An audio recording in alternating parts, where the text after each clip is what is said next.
Olá pessoal, sejam bem-vindos a mais uma videoaula. Eu sou o professor Clenilson Silveira, sou doutor em Engenharia Elétrica e quero contribuir no ensino das ciências exatas, basicamente matemática e física. Hoje eu vou começar falando sobre funções, vou fazer uma série de aulas sobre esse assunto. Hoje é a introdução, falar dos conceitos básicos, o que é função, como desenhar o gráfico, enfim, vamos lá, vamos começar. Primeiramente, o que é função? Bem, função é uma relação entre dois conjuntos numéricos, que vamos chamar de A e B. Então, digamos que no conjunto A eu tenho um conjunto de números, A1, A2, A3, AN, e o conjunto B eu tenho outro conjunto de números. Então, a função vai ser uma relação entre esses dois conjuntos, entre esses elementos, de forma que o conjunto B ele é formado por elementos do conjunto A, mas que sofreram uma transformação. Então, nós temos aqui os elementos do conjunto A, após sofrer uma transformação, se transformam em novos elementos. Então, é como se os elementos do conjunto A entrassem numa máquina e sofressem uma modificação e saíssem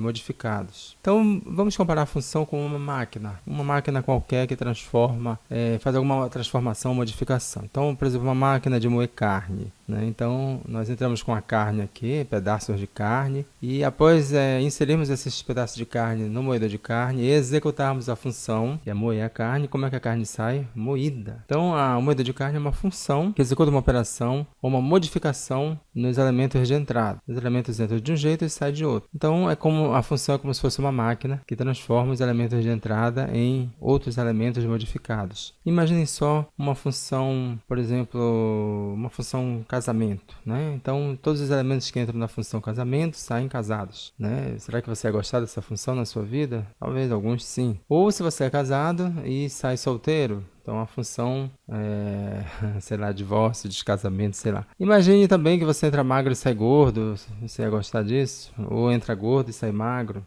Enfim, então a função é como se fosse uma máquina que ela tem uma lei, que ela executa uma operação em cima dos elementos de entrada. E essa lei faz com que os elementos saiam de outra forma. Ok? Representamos da seguinte forma, né? Entra, por exemplo, x e sai y. X representa qualquer elemento que entrar aqui. Um elemento qualquer que a gente não determina que elemento é esse. Um elemento genérico a gente chama de x, tá? E sai y, também um elemento genérico que é o x modificado. Então, y é uma função de x, ou representamos y igual a f de x, onde esse f, ou função, justamente é uma lei ou uma equação matemática que opera sobre a entrada, sobre x, e modifica em y. Vamos exemplificar aqui. Y é igual a f de x, igual a 2 vezes x, ou seja, a saída y é igual ao dobro da entrada. Então, imagine que tem um x seja o nosso peso de várias pessoas, e quando a pessoa entra aqui, toda vez que ela entra, passa por essa máquina, essa função vai fazer com que a pessoa saia com o dobro do peso, né? Também poderíamos ter f de x, a função de saída, ser metade, tá? Meio x. Então, eu acho que muita gente, alguns prefeririam essa, né? Eu nunca ia preferir essa porque eu sempre tive problema de ganhar peso desde a adolescência, então, se eu ficar com a metade do peso que eu tenho, eu vou sumir. Então, pra mim, eu não ia preferir, não. Eu acho que eu ia preferir a função que aumenta o peso, não a que diminui. Enfim, então a função é uma equação matemática, uma operação que é feita em cima dos elementos de entrada. Vamos falar sobre domínio e imagem, tá? Domínio são todos os elementos de entrada, certo? Todos os elementos de entrada a gente chama de domínio, que seria o conjunto A, e o conjunto B tem uma imagem. Essa imagem aqui é uma cópia dos elementos do conjunto A, só que com a modificação feita pela função. Por exemplo, continuando com o mesmo exemplo, y igual a 2x, aqui tem essa notação tal, que x pertence aos inteiros, ou seja, os elementos de entrada, os elementos x, eles não podem ser frações, tem que ser número inteiro, negativos e positivos. E x está restrito de menos 2 a 2. Então, temos aqui esse segmento de reta representando os números que vão de menos 2 a 2. O meu x é esse aqui, qualquer número entre menos 2 e 2. Então, aqui nós temos o conjunto dos inteiros entre menos 2 e 2, é menos 2, menos 1, 0, 1 e 2. Então, eu aplico em cima, né, uma lei, uma equação matemática em cima desses elementos de entrada, no qual o y seja igual a 2 vezes esses elementos, 2 vezes x. Então, aqui,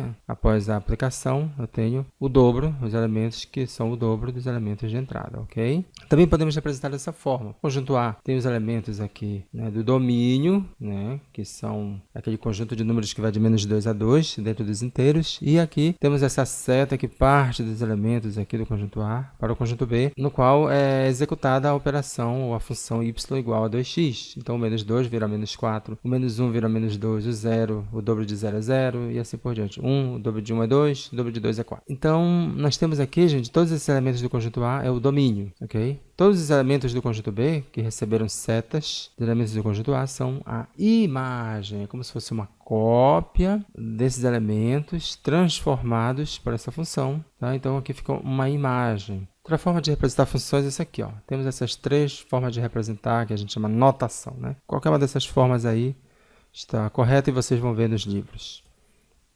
Então, continuando o nosso exemplo, se nós entrarmos com esses números aqui, né, um x qualquer, que seja qualquer valor desses números aqui, na entrada da função 2x, vai sair y2x, que são esses números aqui. Agora, nós vamos entrar no outro conceito de par ordenado. Quando nós representamos dois elementos, um de x e um de y, a gente chama de par ordenado, porque é um par, né, são dois. É ordenado porque segue a ordem. Primeiro vem o elemento de x e o outro elemento de y. Então, aqui nós temos pares ordenados, né? Pegamos o número aqui relacionado, conjunto A com o conjunto B. Então, temos esses pares ordenados aqui, ó, que obedecem a essa lei, y igual a 2x, poderia ser outra lei, outra equação aí, ok? Notem, lembre-se que o primeiro elemento sempre é o elemento do conjunto de partida, do conjunto A, o elemento x, e o segundo é o elemento y, que obedece à lei de formação, ou a função. Nós colocamos também, gente, esses pares ordenados num eixo, ou melhor, num sistema de eixos. Sistema de coordenadas cartesiano ou plano cartesiano. Então, temos dois eixos, que são duas semirretas orientadas. Temos aqui o eixo x, que é essa semirreta aqui, que é orientada para a direita. Então, a seta aponta para a direita. E temos esse segmento de reta vertical, que é perpendicular, né? Faz um ângulo de 90 graus aqui com o eixo x, que é o eixo y, eixo das ordenadas. Então, o eixo y também é chamado de eixo das ordenadas, e o eixo x é chamado também de eixo das abscissas. Nós colocamos aqui todos os elementos de x, do domínio aqui, em cima dessa reta, ou no eixo das abscissas, e a função, que é o y, em cima da reta vertical. Aqui temos os números, por exemplo. Aqui temos a origem sempre é no local da interseção entre x e y, né? Que nesse ponto de encontro a gente diz que é a origem, ou ponto 0, 0, ou seja, x é igual a 0, y é igual a 0 nesse ponto aqui. Daqui da esquerda para a direita, os números crescem, são positivos, 1, 2, 3, 4 e vai embora. E no eixo y, de 0 para cima a gente diz que o eixo y é positivo. À esquerda do eixo x, à esquerda da origem, temos números negativos de x e abaixo números negativos de y. Dessa forma, podemos localizar os pares ordenados, ou que a gente chama de coordenadas, aqui nesses eixos. Vamos lá. Vamos, então, indicar os seguintes pares ordenados no plano cartesiano. Por exemplo, o menos 2 e o menos 4. Vamos, então, lembrar que o menos 2 é o eixo x. Então, está aqui o menos 2, ó. O menos 2 está aqui, e o menos 4 no eixo y está aqui. Então, a gente cruza, faz uma reta daqui, encontrando, temos um ponto menos 2 e menos 4. Esse ponto aqui é a coordenada, é o ponto, tá, em que o x é menos 2 e o y é menos 4. Vamos localizar o menos 1 e menos 2. Menos 1 é o x, menos 1 está aqui, e menos 2 está aqui. Então, vai dar mais ou menos aqui esse ponto. Esse é o ponto menos 1 e menos 2. Agora, o ponto 0 e 0 é a origem, bem aqui. 1 e 2, 1 é o x e 2 é o y, vai dar mais ou menos por aqui. 2 e 4, 2 é o x e o 4 é o y, então vai dar mais ou menos aqui. Muito bem, aqui nós temos os pontos, tá? E aqui nós unimos o quê? Uma reta, criamos o gráfico. Se quisermos traçar o gráfico, basta a gente unir todos os pontos das coordenadas que nós obtivemos. Todos os pontos obtidos, todos os pares ordenados, você une todos os pontos, você tem então o formato do gráfico. Nesse caso aqui deu uma reta, que é a equação da reta, né? Em aulas à frente, nas próximas aulas, eu vou explicar para vocês como é que a gente identifica, só olhando a equação, por exemplo aqui, essa equação, y é igual a 2x. Essa equação, só de olhar para ela, a gente já sabe que é uma reta, tá? Ou seja, quem conhece os conceitos, o que é uma equação da reta, sabe que é uma reta. E também outra coisa que a gente sabe olhando para essa equação aqui, é que é uma função linear. O que é uma função linear? Mas esse assunto para as próximas aulas, né? Como identificar uma função. Muitas funções a gente identifica, sabe como é o gráfico dela só de olhar para a equação.